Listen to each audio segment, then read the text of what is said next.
আসসালামু আলাইকুম সবাইকে। ওয়েলকাম টু পলি। সুপ্রিয় শিক্ষার্থীরা, আজকে আমরা আলোচনা করব ম্যাথামেটিক্স 2 এর চ্যাপ্টার 1 নিয়ে। এটি মূলত চ্যাপ্টার 1 এর তৃতীয় পর্ব। দ্বিতীয় পর্বে আমরা আলোচনা করেছিলাম ম্যাথামেটিক্স 2 এর চ্যাপ্টার 1 এর যে ম্যাথগুলো রয়েছে ওই ম্যাথগুলো সম্বন্ধীয় কিছু নিয়ম নিয়ে। আজকে আমরা ওই নিয়ম অনুসারে কিছু ম্যাথ করব। তো চলো শুরু করা যাক। তার আগে আমাদের জেনে নিতে হবে যে আসলে এই অধ্যায়টিতে কী রকমের বা কয় ধরনের ম্যাথ রয়েছে। তো এই অধ্যায়টিতে মূলত দুই ধরনের প্রশ্ন হয় বা ম্যাথ হয়। একটা ধরন হচ্ছে আংশিক ভগ্নাংশ রূপে বা আংশিক ভগ্নাংশ আকারে প্রকাশ করতে বলে। আরেকটা হচ্ছে আংশিক ভগ্নাংশে প্রকাশ করো, এরকম টাইপসের। মূলত এখানে আংশিক ভগ্নাংশ রূপে না থেকে আংশিক ভগ্নাংশ আকারে এরকমভাবেও দেওয়া থাকতে পারে। তো যাই হোক, দুটোই একই, আংশিক ভগ্নাংশ রূপে এবং আংশিক ভগ্নাংশ আকারে, এর মাঝে কোনো তফাৎ নেই। তো এখন আমরা দেখব যদি আংশিক ভগ্নাংশ রূপে প্রকাশ করতে বলে কোনো ভগ্নাংশ দিয়ে বা কোনো ভগ্নাংশ দিয়ে, তাহলে আমরা কী রকম করে সেই ম্যাথটি আমরা সলভ করব। তো দেখো, তোমাদের অনুশীলনীর যে 10 নম্বর অঙ্কটি রয়েছে, এখন সেটি আমরা করব। এটিও মূলত হচ্ছে তোমার অতি সংক্ষিপ্তের একটি অঙ্ক, যেখানে তোমার বলা আছে 1 ডিভাইডেড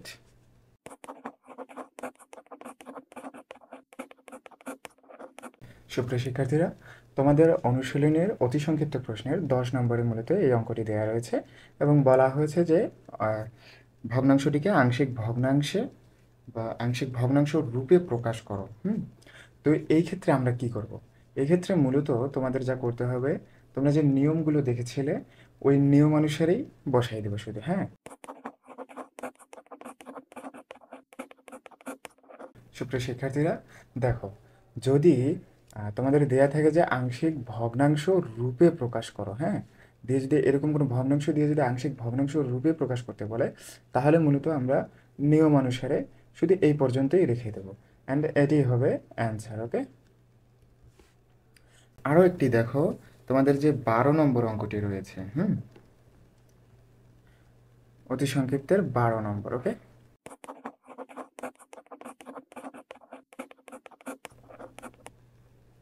দেখো, অতি সংক্ষিপ্তের যে 12 নম্বর অঙ্কটি রয়েছে, যেখানে তোমার ওই একইভাবে বলেছে যে আংশিক ভগ্নাংশ রূপে প্রকাশ করো। এক্ষেত্রেও আমরা সেম কাজটি করব। হ্যাঁ, দেখো, যদি আংশিক ভগ্নাংশ রূপে প্রকাশ করতে বলে, তাহলে আমরা এই পর্যন্ত রেখেই অ্যান্সার টেনে দেবো। ওকে, আর যদি বলে যে আংশিক ভগ্নাংশে প্রকাশ করো, তাহলে তোমার মূলত এই যে এ দেখতেছো, বি দেখতেছো, সি দেখতেছো না, এগুলোর মান মূলত নির্ণয় করতে হবে, অর্থাৎ এই ধ্রুবকগুলোর মান বের করতে হবে। তো এই ধ্রুবকগুলোর মান বের করার জন্য মূলত আমাদের কিছু নিয়ম, আমাদের কিছু ধাপ অনুসরণ করতে হয়। হ্যাঁ, সেই ধাপগুলো কি, চলো দেখা যাক। তা আংশিক ভগ্নাংশে যদি প্রকাশ করতে বলে, তাহলে আমাদের 5টি ধাপ অনুসরণ করতে হবে। সবসময় যে 5টি ধাপ অনুসরণ করতে হবে এমন কিন্তু নয়, কেননা এই যে প্রয়োজন অনুসারে সহগ সমীকৃত করতে হবে, এই ধাপটি কিন্তু মানে প্রয়োজন হলেই এটি আমরা ব্যবহার করব। তো কি কি দেখো দেখি ধাপগুলো। আংশিক ভগ্নাংশ রূপে প্রকাশ করতে হবে। এখানে প্রকাশ। তো দেখো, আংশিক ভগ্নাংশে প্রকাশের ধাপসমূহ কী কী, এবার আমরা সেগুলো দেখব। আংশিক ভগ্নাংশে আগে প্রকাশ করতে হবে তোমাকে। এরপর বাম পক্ষের হর দিয়ে উভয় পক্ষকে গুণ করতে হবে। ওকে, তারপর যে এক্স চলক, এই এক্স চলকের মান ধরে নিয়ে সমীকরণে বসাতে হবে, প্রয়োজন অনুসারে সহগ সমীকৃত করতে হবে এবং ধ্রুবকগুলোর মান নির্ণয় করে তার সমীকরণে বসাতে হবে। ব্যাস, এতটুকু করতে পারলে তোমার অ্যান্সার হয়ে যাবে। আহ, অবশ্যই এগুলো একটু মাথার উপর দিয়ে যাওয়ার কথা, কেননা আমরা এখনো কোনো অঙ্ক করিনি। তো চলো, একটা যদি অঙ্ক করি তাহলে আমরা অনেকটাই ক্লিয়ার হয়ে যাব, ধাপ অনুসারে করব। হ্যাঁ, তো এই ধাপগুলো অনুসরণ করে আমরা একটা অঙ্ক করব। ওকে,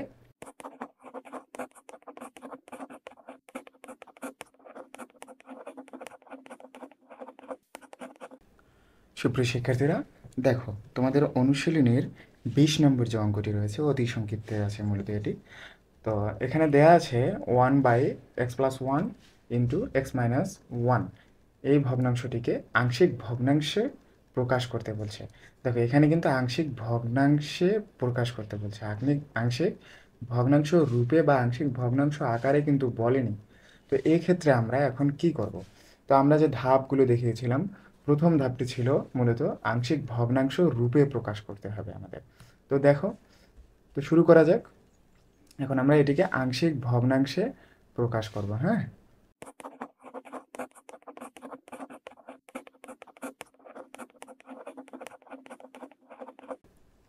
তো দেখো এটিকে কিন্তু এখন আমরা আংশিক ভগ্নাংশে প্রকাশ করে ফেলেছি, আংশিক ভগ্নাংশ রূপে প্রকাশ করেছি। হ্যাঁ, তো আংশিক ভগ্নাংশের রূপে প্রকাশ করার পর আমাদের কোন ধাপটি অনুসরণ করতে হবে? বাম পক্ষের হর দিয়ে উভয় পক্ষকে গুণ করতে হবে। তো চলো আমরা এখন বাম পক্ষের যে হর রয়েছে, অর্থাৎ এটি কিন্তু একটি সমীকরণ হয়ে গেছে। হ্যাঁ, যার বাম পক্ষ হচ্ছে মূলত তোমার এটি। ওকে, তো এই ইকুয়েশনের এটাকে আমরা 1 নং ইকুয়েশন হিসেবে ধরে নিলাম। ওকে, তো কি করব এখন? বাম পক্ষের যে হরগুলো রয়েছে এগুলো দিয়ে উভয় পক্ষকে গুণ করব, উভয় পক্ষের ভগ্নাংশগুলোকে গুণ করব। তো গুণ করা যাক।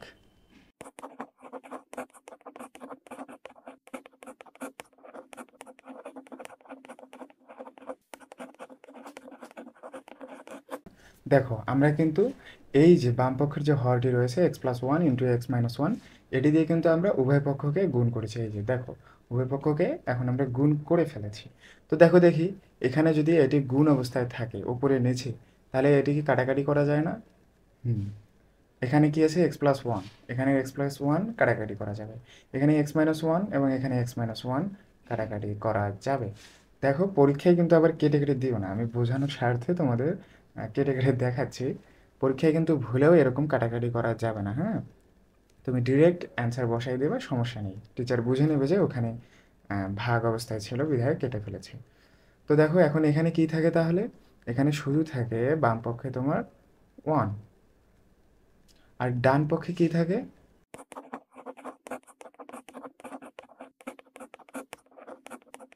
এটি হচ্ছে 2 নং সমীকরণ। দেখো বাম পক্ষে তোমার শুধু থাকে কাটাকাটির পর 1, এবং ডান পক্ষে থাকে a×x-1 প্লাস b×x+1। তো এখন আমাদের ধাপটা কি ছিল? দেখো আমরা ইতিমধ্যে ইতিমধ্যে 1 নং ধাপ শেষ করছি, 2 নং ধাপও শেষ করছি। এবার আমরা 3 নং ধাপে আসবো। 3 নং ধাপটি কি? এক্স চলকের মান ধরে নিয়ে সমীকরণে বসাতে হবে। এখন আমরা এক্স চলকের কি মানটা ধরে নেব? আসলে মান কি ধরবো এখানে? দেখো এক্স এর সাথে যে যেটি এখানে এক্স কিন্তু দুইটা আছে। হ্যাঁ, এখানে কি কি আছে এক্স এর সাথে? দেখো দেখি, এখানে আছে -1 আর এখানে আছে কি +1। তো মূলত তুমি এক্স এর যে মানগুলো ধরে নেবা তা হবে এই যে 1-এর সামনে যে চিহ্নটি আছে, এখানে যদি 2 থাকতো তা তাহলে আলাদা কথা ছিল। তো দেখো যদি এখানে 1 থাকে, যেই চিহ্নটাই থাকবে কোনো সংখ্যার আগে, যেই চিহ্নটা থাকবে ওই চিহ্নের বিপরীত চিহ্ন দিয়ে তুমি এক্স এর মানটা ধরে নেবে। হ্যাঁ, দেখো এখানে +1 আছে, তো যদি আমি এখানে কিন্তু একবার এক্স এর মান ধরে নেব না, আমরা 2বারের মতো ধরে নেব, কেননা আমাদের ধ্রুবক আছে এখানে দুইটি, এ এবং বি। তো এক্স এর মান আমাদের 2বার ধরে নিতে হবে। তো কি করব ধরে নেওয়ার সময়? এক্স এর মান একবার এই যে এর বিপরীত নেব, অর্থাৎ মাইনাসের বিপরীত কি প্লাস, তো +1 নেব। আর এখানে কি আছে? +1, তো এক্স এর মান আরেকবার আমরা কি ধরে নেব? -1 ধরে নেব। এভাবেই মূলত এক্স এর মানটি ধরে নিতে হয়। ওকে, তাহলে এবার কি করব? আমরা এক্স এর মান ধরে নেব। তো ধরি, দেখো যদি এক্স এর মান তুমি -1 ধরে নাও, তাহলে এই যে 2 নং সমীকরণ, এখানে কি হচ্ছে? দেখো যদি -1 ধরে নাও, তাহলে তোমার এদিকে থাকতেছে 1 = 2, এখানে -1 ধরে নিলে কি হচ্ছে? দেখো দেখি, দেখো দেখি, এই +1 আর -1 কেটে যায় না? হুম, এখানে কি হয় তখন? এখানে কিন্তু তখন আসে 0। তাহলে কি হচ্ছে? এটা কিন্তু গুণ অবস্থায় আছে বি এর সাথে। তাহলে কি হচ্ছে এখানে দেখো তো? তাহলে মূলত তোমার হচ্ছে,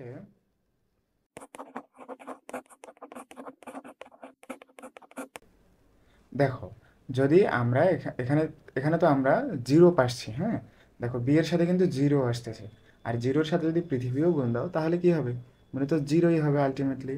ওকে, তো ওয়ান ইজ ইকুয়ালস টু, এখানে কি আছে, -2 আছে না, গুণ আছে না এর সাথে, তো -2a, এটি তো একই তো। তার এখানে কি আসতেছে, জিরো আসতেছে, তো জিরো লেখার কি প্রয়োজন আছে, না নেই।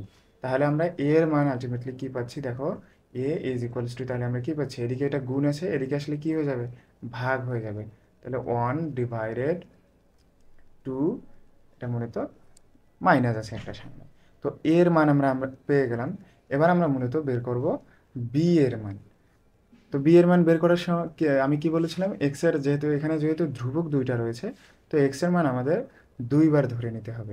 আমরা একবার -1 নিয়ে ফেলেছি, এবার আমরা কি নেব, দেখো দেখি, এখানে +1-এর বিপরীত ছিল -1, এবার -1-এর বিপরীত কোনটা, +1। তাহলে আমরা এবার ধরে নেব এক্স ইজ ইকুয়ালস টু +1। ওকে,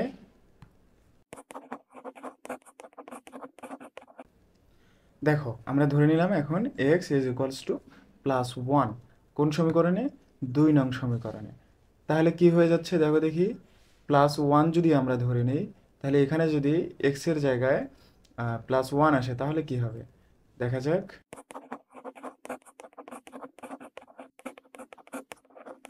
দেখো তাহলে কিন্তু এরকম শেপে চলে আসতেছে। এখন কি করব তাহলে আমরা,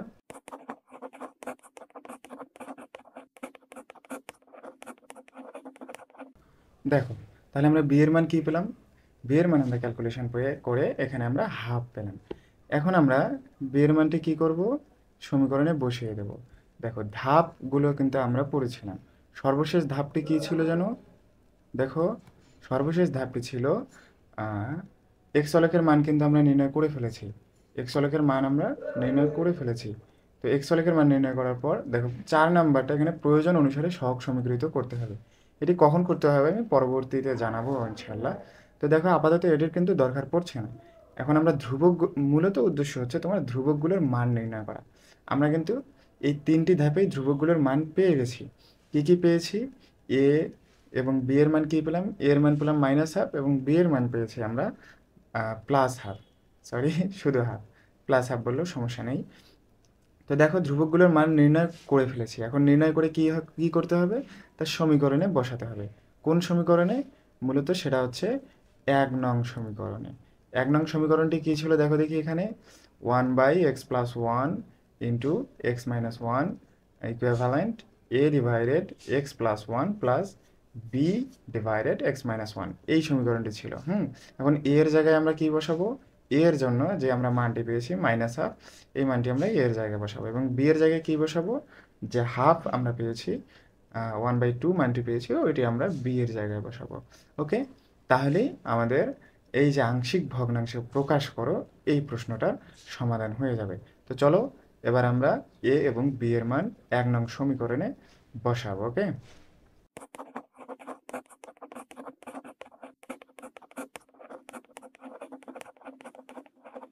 দেখো আমরা 1 নং সমীকরণে কিন্তু এখন এ, এই যে এর জন্য যে আমরা -1/2 মানটি পেয়েছিলাম এটি বসিয়ে দিয়েছি, এবং বি এর যে আমরা মানটি পেয়েছিলাম হাফ, এটি আমরা এখানে বসিয়ে দিয়েছি।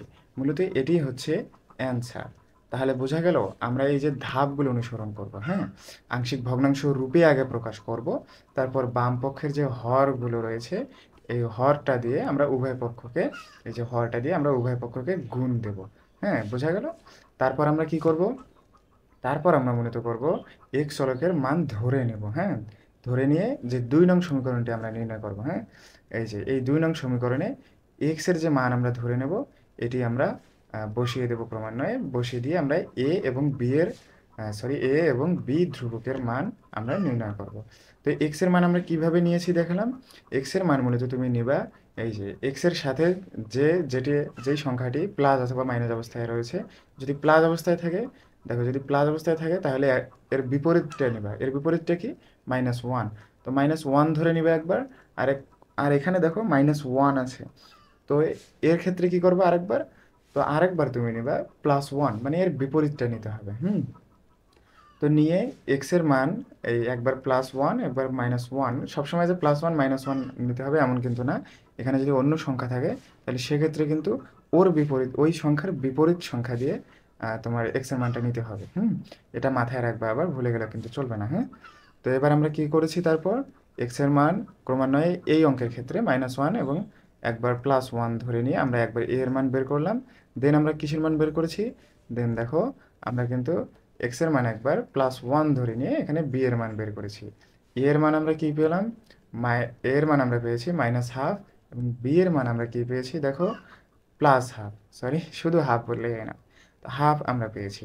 তো এখন আমরা এটি কি করব, এই যে আমাদের সর্বশেষ যে ধাপ অনুসারে ধ্রুবকগুলো, ধ্রুবকগুলো বলতে কি A B C D E F G, এগুলোই তো ধ্রুবক, তাই না?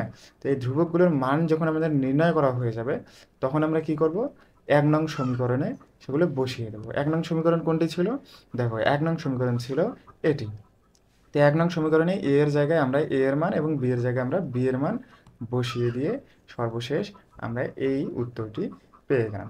মূলত এইটি হচ্ছে তোমাদের যে টাইপসটির কথা আমি বললাম, যে আংশিক ভগ্নাংশে প্রকাশ করো, এই টাইপসে যদি দেওয়া থাকে তাহলে মূলত তোমাদের এইভাবে অঙ্কটি সমাধান করতে হবে। হ্যাঁ, আংশিক ভগ্নাংশে যদি প্রকাশ করতে বলে তাহলে ধ্রুবকের মানগুলো নির্ণয় করতে হবে।